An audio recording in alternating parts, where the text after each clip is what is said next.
Welcome to this explainer covering the Trump administration's actions from July 3rd to July 9th, 2026.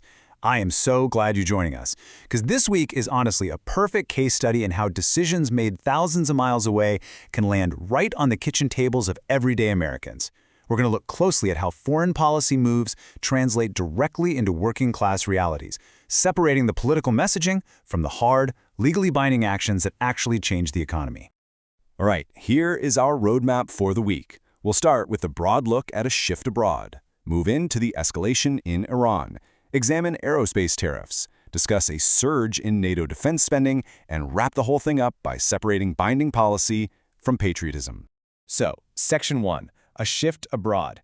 Interestingly enough, domestic paperwork was pretty light this week, but our focus has to turn to foreign policy decisions because they carry some absolutely massive domestic economic stakes. Let's get right into Section 2, escalation in Iran. The biggest story of the week, for sure, was the collapse of the ceasefire, which led the administration to resume U.S. military operations in and around the Strait of Hormuz.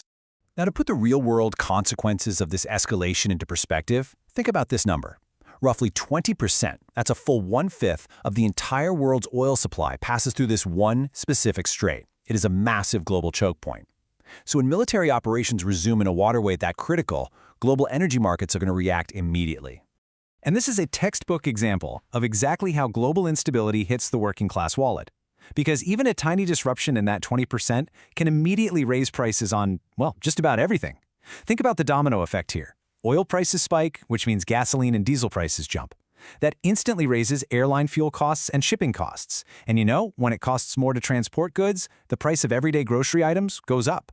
For regular Americans, if this instability continues, it risks bringing back heavy inflationary pressure right when households were starting to see a few months of relief.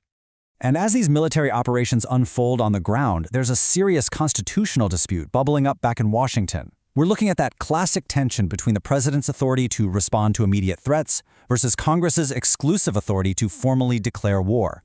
Whether the current actions in the Middle East fall strictly under existing executive legal authority is highly contested right now. To be clear, no major court decisions resolved this during the week, so it remains a legal and political dispute rather than a judicial finding, but it is a vital constitutional question we have to monitor as the conflict continues. Moving on to Section 3, aerospace tariffs and costs. Let's look at the costs and benefits of the July 9th proclamation adjusting imports on commercial aircraft, jet engines, and parts. So the crucial point here is this very delicate trade-off. On the benefit side, this policy could seriously boost hiring and leverage for domestic aerospace workers. Like if you work directly in American aerospace manufacturing, this proclamation could provide meaningful job security and support. But on the cost side, airlines might have to pay more for imported aircraft or replacement parts. Manufacturers who rely on global supply chains could face higher friction and costs. Ultimately, those higher operating costs almost always trickle down as higher ticket prices for everyday consumers. It's basically a classic tariff balancing act, protecting specific manufacturing jobs while potentially raising prices for the general public.